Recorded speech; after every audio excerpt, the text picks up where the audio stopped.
Hello everyone. तो प्यारे बच्चों, आज हम देखते हैं कि किस प्रकार गौरैया ने टोपी बनाने की जिद को पूरा किया। वह किस प्रकार बुनकर के पास गई, दुनिया कोरी और बुनकर। तो आज हम देखते हैं चैप्टर 18 टोपी का पार्ट 2।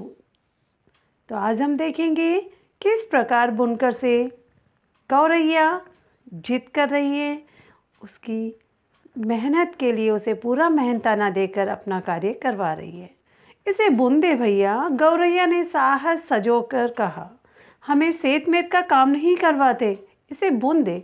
आधा तू ले ले, आधा हम ले लेंगे, जैसा कि गौरैया ने अन्य काम करने वालों से किया।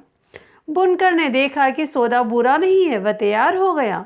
सूत अपनी ओर खींचकर ताना बाना पसार दिया। उसका करघा चलने लगा, ढरकी ढुलकने लगी। थोड़ी ही देर में उसने काफ़ी गफस और दबीस कपड़ा बुन दिया। आधा उसने ले लिया और आधा इन्होंने कौन है? गौरा और गौरैया। गौरैया ने 3/4 मंजिल मार ली थी। कपड़ा दिए वह एक दर्जी के पास पहुंची। अब उसकी अंतिम यात्रा आ गई थी। वह अपनी मंजिल के बहुत करीब थी। बोली, दर्जी भैया, इसकी टोपी सिल दो। खिसकती हो कि नहीं यहाँ से? दर्जी गुस्से से बोला, रोष से बोला, देखते नहीं राजा जी की 7वीं रानी से 9 बेटियों के बाद 10वां बेटा पैदा हुआ है। अब उस 10 रतन के लिए मुझे ढेरों झब्बे सिलने हैं। अब झब्बे क्या होता है? ढीले वस्त्र जो कि हम छोटे नवजात शिशुओं को पहनाते हैं। दर्जी ने माथे का पसीना पोंछते हुए ठंडी आह भरी, कुछ देना न लेना, भर माथे पसीना आ जाते हैं काम कराने को मुफ्त में। हम तो भाई बेगार में कुछ करवाते नहीं। गौरैया बोली, इस बुने कपड़े की टोपी सिल दे, बल्कि 2 टोपियां सिल दे। एक तू ले ले, एक हम ले लेंगे। मुँह मांगी मजूरी पर कौन मोजी तैयार न होता। कच कच उसकी केची चल उठी और चूहे की तरह सर उसकी सुई कपड़े के भीतर बाहर होने लगी। बड़े मनोयोग से उसने 2 टोपियां सिल दी और खुश होकर दर्जी ने, खुश क्यों था? क्योंकि उसे आज पूरा मेहनताना मिल रहा था। दर्जी ने अपनी ओर से एक टोपी पर 5 फुदने भी जड़ दिए। फुदने वाली टोपी पहनकर तो गौरैया जैसे आपे में न रही, बहुत ही खुश थी, क्योंकि वह उसने मंजिल जो प्राप्त कर ली थी। 1.5 टांगों पर ही लगी नाचने, फुदक कर लगी गौरा को दिखाने, देख मेरी टोपी सबसे निराली 5 फुदने वाली। वाकई तो रानी लग रही है। गौरे को भी आखिरकार कहना पड़ा। रानी नहीं, राजा कहो मेरे राजा। गौरैया ऊंचा उड़ने लगी। अब कौन राजा मेरा मुकाबला करेगा? टोपी पहनते ही उसके मन में एक नई हुलस ने जोर पकड़ लिया, क्योंकि वह बहुत मेहनती थी। अपनी मेहनत से उसने कोई मंजिल पाई थी, तो उसकी खुशी का ठिकाना तो सचमुच ही कैसे रहा होगा। उसके मन में इच्छा हुई, हुलस का मतलब है इच्छा हुई, क्यों नहीं इस मुल्क के राजा का भी एक बार जायजा कर लिया जाए, उसके भी देख लिया जाए, जिसके लिए इतने सारे काम होते हैं। सभी लोग उसी के काम में बिजी हैं। उड़ते उड़ते वह राजा के महल के कंगोरे पर जा बैठी। अब क्या, ये देखिए, राजा तो टहलुओं से मालिश करवा रहा है, और वह भी गंजा और नंगे बदन। उसी वक्त राजा अपने चौबारे पर बरामदे में टहलुओं से, अपने जो उसके काम करने वाले थे नौकर से, टहलुओं से खुली धूप में फुलेल की मालिश करवा रहा था, फुलेल के तेल की मालिश करवा रहा था। राजा उस वक्त अधनंगा बदन और नंगे सिर था, जैसा कि आपने इस पिक्चर में देखा। एक टहलुआ सिर पर चंपे कर रहा था, तो दूसरा हाथ पांव की उंगलियां फोड़ रहा था, तो तीसरा पीठ पर मुक्की मार रहा था, और चौथा पिंडली पर गुद्दी काट रहा था। गौरैया कंगूरे पर से ही चिल्लाई, मेरे सिर पर टोपी, राजा के सिर पर टोपी नहीं, राजा के सिर पर टोपी नहीं। अब ऐसा सुनते ही देखते राजा के तो होश ही उड़ जाएंगे। मालिश करवाते राजा की नज़र गौरैया से टकरा गई। गौरैया के सिर पर फुदनेदार टोपी देखकर उसकी अकल चकरा गई। वह लगातार रटे जा रही थी, मेरे सिर पर टोपी, राजा के सिर पर टोपी नहीं। अरे कोई मेरी टोपी लाओ जरा जल्दी। राजा दोनों हाथों से अपना सिर ढकते हुए चिल्लाया। टोपी आ गई। राजा ने झट टोपी पहन ली। देख ली फदगुद्दी, मेरी टोपी में 5 फुदने। गौरैया ने अब दूसरा ही राग अलापना शुरू कर दिया। वह कब चुप होने वाली थी। राजा की टोपी में एक भी नहीं, मेरी टोपी में 5 फुदने, राजा की टोपी में एक भी नहीं। यह गाना वह निरंतर गाती जा रही थी, और राजा की मुश्किलें बढ़ा रही थी। राजा को बेहद ही हेटी महसूस हुई। इस मुल्क के महाबली राजा के सामने एक चिड़िया की यह मजाल। वह बुरी तरह बिगड़ गया। उसे बहुत गुस्सा आया। इस फदगुद्दे की गर्दन मसल दो, पंख ने नोच लो। सिपाहियों, देर न करो। क्षमा करें महाराज, क्षमा करें। मंत्री ने हाथ जोड़ दिए। मच्छर मारकर हाथ क्यों गंदा करना, अपने आप ही चली जाएगी। तब राजा सिपाहियों से बोला, यह ऐसे नहीं मानेगी। इसकी टोपी छीन ले आओ, उसे मैं पैरों से ठोकर मारूंगा। एक सिपाही ने गुलेल मारकर गौरैया की टोपी नीचे गिरा दी, तो दूसरे सिपाही ने झटवट टोपी लपक ली और राजा के सामने पेश कर दी। लेकिन गौरैया अभी भी हिम्मत नहीं हारने वाली थी। राजा टोपी को पैरों से मसलने ही जा रहा था कि उसकी खूबसूरती देखकर दंग रह गया।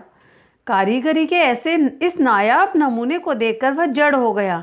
मेरे राज में मेरे सिवा इतनी खूबसूरत टोपी दूसरे के पास कैसे पहुंची? सोचते हुए राजा उसे उलट पुलट कर देखने लगा। इतनी नगीना टोपी, इतनी कीमती टोपी, इतनी मुलायम और इतनी अच्छी उम्दा टोपी इस मुल्क में बनाई किसने? राजा के मन में यह ख्याल आया। अब तो इस हुनरमंद कारीगर की खोज होने लगी। राजा चाहे और पता न चले, ऐसा संभव न था। गिरते पड़ते दर्जी हाजिर हुआ। सबसे पहले दर्जी को ही बुलाएंगे, क्योंकि उसी के हाथ से यह टोपी सिली गई थी। दुहाई अन्नदाता, इतनी बढ़िया टोपी तुमने कभी हमारे लिए क्यों नहीं बनाई? मेघों की गड़गड़ाहट की मानिंद राजा की आवाज़ निकली। दुहाई अन्नदाता, हमें दुहाई नहीं, वजह बताओ। कपड़ा बहुत उम्दा था सरकार, एकदम गवस और दबीज। ऐसा उम्दा कपड़ा किसने बुना?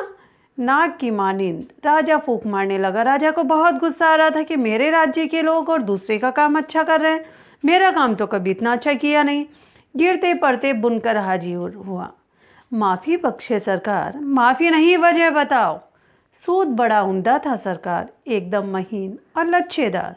इतना महीन सूत किसने कहा था? शेर की मानिंद राजा ने दहाड़ मारी। राजा को अब बहुत गुस्सा आ रहा था।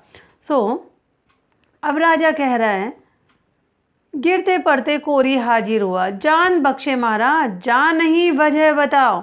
रुई बड़ी बेहतरीन थी सरकार, एकदम बादलों की तरह धुनी हुई। इतनी बेहतरीन रुई किसने धुनी? बिजली की तरह राजा की आवाज़ कौन थी? हाफते छाती पीटते दुनिया हाजिर हुआ। खम्मा अन्नदाता, खम्मा नहीं, वजह बताओ। राजा गुस्से से कांप रहा था। तुम चारों ने इस गौरैया का काम किया, इतना अच्छे से किया। हमारे लिए आज तक ऐसा काम क्यों नहीं किया? आपके लिए भी किया है सरकार। दुनिया ने जमीन पर लेटकर कहा, आगे भी आपके लिए ही करेंगे सरकार। हमारे लिए अब तक जो काम हुआ है उसमें इतनी नफासत क्यों नहीं? अभय दान दे, अगर मुझे कोई सजा ना दे तो मैं कारण बताऊं सरकार। दुनिया बोला, चलो दिया। राजा बोले, अब बताओ महाराज, इस गौरैया ने जो भी काम करवाया उसमें आधा हिस्सा दे देती थी। जिसके पास बहुत कुछ है वह हमें कभी कुछ नहीं देता। इसके पास कुछ भी नहीं, फिर भी यह आधा दे देती थी, इसलिए इसके काम में अपने आप ही नफासत आ गई। दुनिया दंडवत पर दंडवत किए जा रहा था। उसे लग रहा था अब राजा सजा देने वाले हैं। देख ले राजा, आंख में अंगुली डालकर देख ले। इसके लिए पूरे मूल्य चुकाए हैं, पूरे दाम चुकाए हैं। बेगार की नहीं है यह। गौरैया फिर चिल्लाने लगी, यह राजा तो निरा कंगाल है, कभी इसने पूरा मेहनताना नहीं दिया किसी भी काम के लिए। इसका धन घट गया लगता है। गौरैया बहुत चालाक थी, वाकपटु थी, प्रति उत्तर दिए जा रही थी। इससे टोपी तक नहीं जुड़ती, टोपी भी मेहनत से नहीं बनवाई गई, तभी तो इसने मेरी टोपी छीन ली। राजा तो वाकई अकबका गया।